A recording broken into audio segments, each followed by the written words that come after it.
कटघरामा उभिनुपर्छ।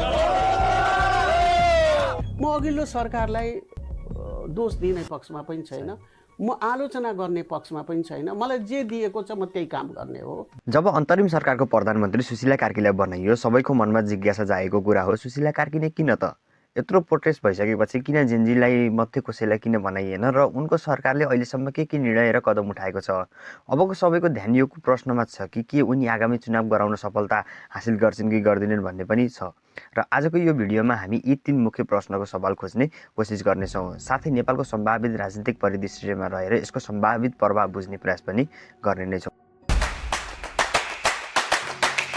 दलगत राजनीतिक होइन, देशको अवस्था र उनको व्यक्तिगत छविसँग जोडिएको छ। पहिलो कुरा, नेपालमा गम्भीर राजनीतिक र संवैधानिक सङ्कटमा फँसेको थियो। अघिल्लो सरकारले राजीनामापछि देशमा नेतृत्वको अभाव देखियो।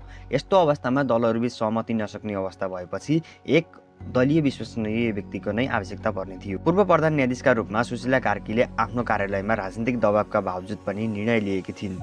यही कारण उनी इमानदार र निष्पक्ष भ्रष्टाचारी विरोध छवि भएकी व्यक्तित्वको रूपमा पनि चिनिन्थिन्, जसले गर्दा नागरिक समाज र विभिन्न सरकारवालाहरूले उनलाई सङ्कटकालीन नेतृत्वको लागि पनि उपयुक्त मानियो। उनको नियुक्ति संविधानको धारा 61 अन्तर्गत अन्तरिम जिम्मेवारीको रूपमा गरियो। उनको मुख्य उद्देश्य दीर्घकालीन सत्ता सम्हाल्नु होइन कि बरु देशमा स्थिरता कायम गर्दै हिंसात्मक घटनाको छानबिन गर्नु र स्वतन्त्र तथा निष्पक्ष निर्वाचनतर्फ देशलाई लैजानु हो। सुशीला कार्कीको अन्तरिम सरकारले पहिलो 3 महिनामा मुख्य रूपमा देशमा शान्ति स्थिति ल्याउने र जवाफदेहिता सुरु गर्ने र चुनावको तयारीमा ध्यान केन्द्रित गर्ने। सरकारले सोसल मिडिया ब्यान हटायो, आन्दोलन सम्बन्धी घटनाको छानबिनका लागि न्यायिक आयोग गठन गरे र केही पूर्व उच्च अधिकारीमाथि पनि छानबिन प्रक्रिया अघि बढायो। तर यो अवधिमा सरकारले दैनिक सेवा प्रवाहमा ठोस सुधार देखाउन भने सकेन।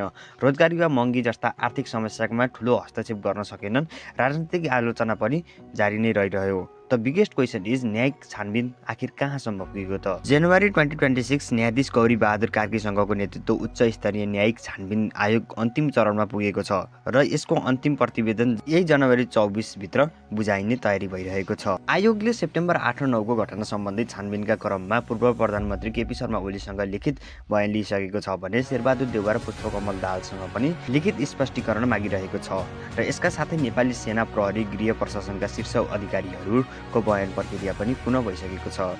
र छोटो शैलीमा भन्नुपर्दा कार्की सरकारले पहिलोमा देशमा स्थिरता ल्याउने र छानबिन अघि बढाउने र चुनावको तयारी गर्ने गरेको छ र तर दैनिक सेवा प्रवाह र रोजगारी र आर्थिक समस्यामा पनि सुधार गर्न सकेन। अझै पनि सरकारको मुख्य उद्देश्य भनेको नै चुनाव गराउने नै हो। आधिकारिक रूपमा चुनाव फागुनको 21 गतेमा नै हुने भनिएको छ, तर अन्तरिम प्रधानमन्त्री सुशीला कार्कीको सरकारले यस मितिमा अडिग रहेको छ। चुनाव हुन नसक्ने भन्ने अफवाहलाई पनि अस्वीकार गर्दै आइरहेको छ।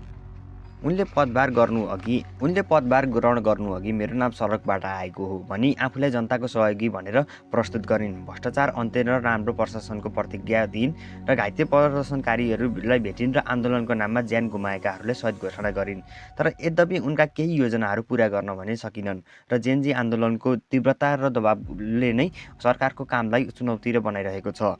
यसलाई देखाउँछ कि सुशीला कार्कीले स्थिरता र कानुनी सीमाभित्र नेतृत्व दिएकी हुन्, तर सडकको दबाव र अस्थिरता अझै पनि ठूलो चुनौती बनेको छ। यो कुरा बुझ्न पर्ने हुन्छ कि राजनीति केवल सत्ता र खेल होइन, यो हाम्रो मूल्य र मान्यताको पनि एक विकास हो र न्याय र हाम्रो भविष्यसँग जोडिएको एक यात्रा हो।